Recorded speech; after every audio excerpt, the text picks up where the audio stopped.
With these words, I give the floor to Mr. Vuk Jeremic to present his vision statement and add some remarks to that within a time frame of 10 minutes.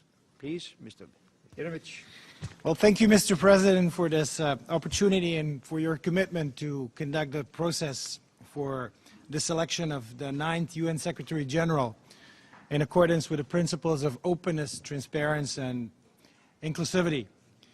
Good morning, everybody, Your Excellencies, ladies and gentlemen, dear friends. It is a distinct privilege to be back. It wasn't that long ago that here in this place we launched the historic negotiations that led to the adoption of the Agenda 2030, adopted the Breakthrough Arms Trade Treaty, and helped raise this chamber's visibility through a series of high-level events during the 67th session of the UN General Assembly. Excellencies, I believe this is a defining time for our generation. For the world is in the midst of a profound transformation, unprecedented in scale, scope, and pace. Whilst it is becoming more multipolar, interdependent, and globalized, it is also burdened by growing geopolitical frictions, accelerated degradation of environment, and an overall erosion in confidence in the international system. Ensuring peace, stability, and continued human progress under such conditions will require new global strategies and solutions, as well as far more intense international cooperation. Ad hoc pluralism, voluntarism, or informal networks, no matter how well-intentioned, cannot be substituted for concerted, robust, and inclusive multilateralism in the 21st century. At the center of this generational task must stand the UN, the organization uniquely endowed with comprehensive legitimacy and universal membership. However, there is a mounting criticism that the UN system is underperforming and contains too many parts, that a status quo approach by the organization will make it unfit for purpose in the 21st century. Whilst the UN remains a depository of grand and enduring ideas, and its people include some extraordinary and dedicated individuals from all corners of the globe, the institution's many accomplishments are in danger of being overshadowed by a sense of stagnation, disillusion, and failure. In order to fend it off, we must come together in a bold effort to rejuvenate this organization. I believe that an important task for the next Secretary General is to present a realistic set of measures to this end. I'm proud to put forth, therefore, a detailed policy platform containing 53 specific and concrete commitments that I am prepared to implement from day one. I believe you have my platform on your desks, Your Excellencies. And I'd like to underline that I see it as an input for dialogue. It is by no means conclusive or set in stone. Excellencies, last year, under the auspices of the United Nations, the world leaders resolutely stepped forth to embrace a new form of cooperation on a planetary scale. In New York and Paris, they came together to endorse a bold and universal framework for achieving sustainable development and fighting climate change. But this will not be accomplished by inertia or automation. Such a comprehensive undertaking will necessitate a coordinated and solution-driven global campaign guided by the United Nations. As Secretary General, I would seek to place sustainable development and control of climate change at the center of the organization's endeavors, and intend to direct the entire UN system to prioritize work on this crucial issue. The 9th Secretary General will also take up the post at a time of pervasive global instability. I believe it is possible to meet the emerging challenges that emanate from that. but only if there is an overhaul of how the UN conducts preventive diplomacy and peace operations. I also believe that we need a new generation of UN stabilization missions that could be deployed whenever and wherever a need arose. As I have laid out in detail in my platform, such missions would have more robust rules of engagement, better equipment and combat logistics, a strong civilian component, and streamlined procedures to rapidly recruit qualified personnel. A fundamental prerequisite to achieve sustainable development and other strategic priorities in Africa is to strengthen African peace agenda. I would therefore propose that we consolidate the UN's contribution to security on the continent. In my platform, I elaborate on key elements of a new deal for African peace operations. I would also seek to enhance the organization's overall counterterrorism capability, as well as work on developing multilateral responses to non-conventional threats, such as those emanating from cyberspace.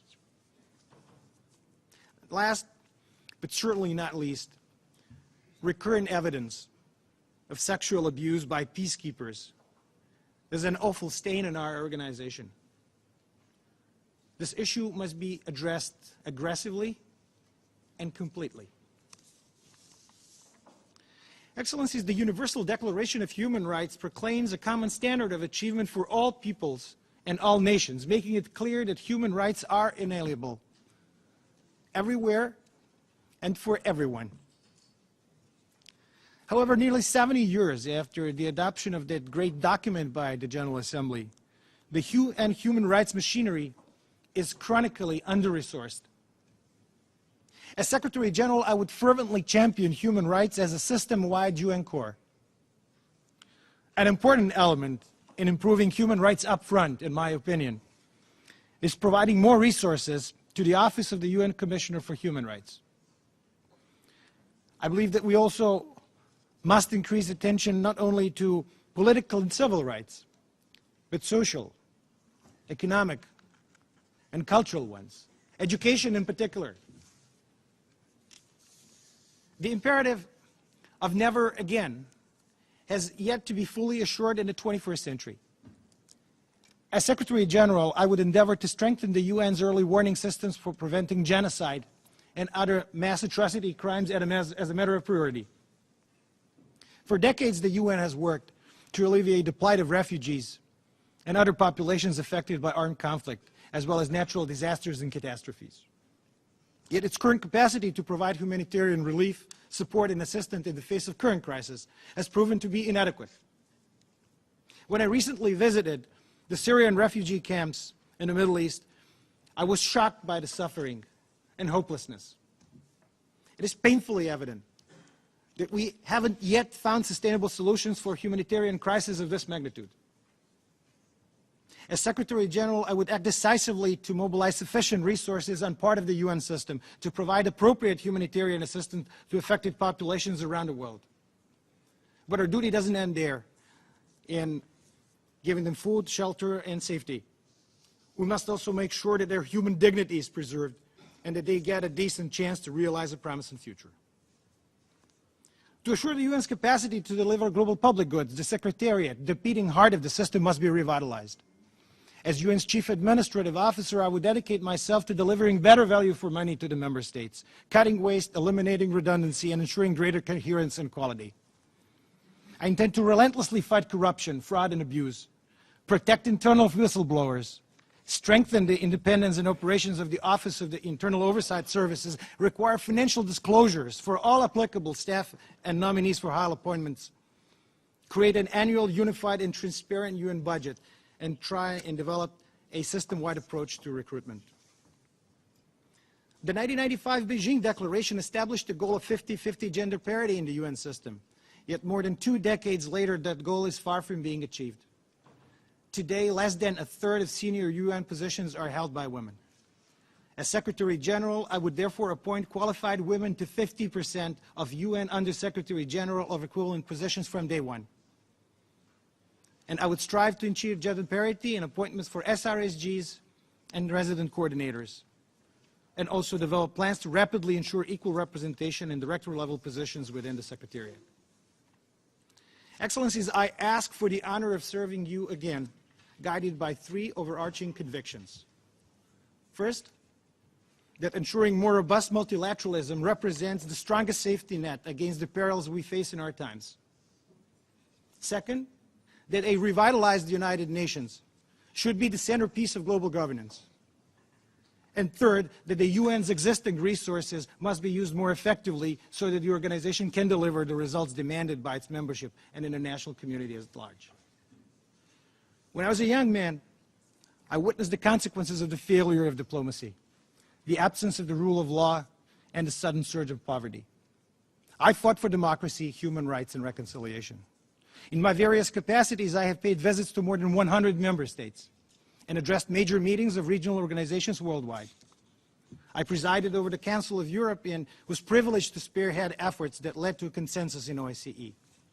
As president of the General Assembly, I worked hard to bridge the divide between the developing and the developed so that we can formalize a UN G20 cooperation.